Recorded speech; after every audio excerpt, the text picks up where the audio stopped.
दरम्यान याच काळं फासलेल्या फलकावरती दुग्धाभिषेक करण्यात आलाय। गेवराई तालुक्यातील शिंगारवाडी फाटा या ठिकाणी हा दुग्धाभिषेक करण्यात आला। फलकावर ओबीसी नेत्यांची छायाचित्र होती। काळं फासणाऱ्या समाजकंटकावर कारवाईची मागणी करण्यात आली।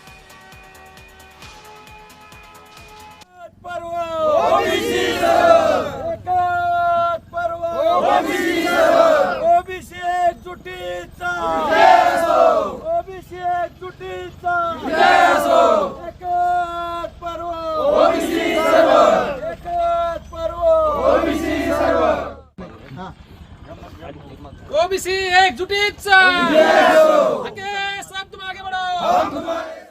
उद्याच्या एल्गार मेळाव्याच्या स्वागतानिमित्त काही ओबीसीच्या कार्यकर्त्यांना बॅनर लावले, परंतु लोकशाहीमध्ये हे करत असताना दुसऱ्या बाजूच्या लोकांनी तिथं यायचं नसतं।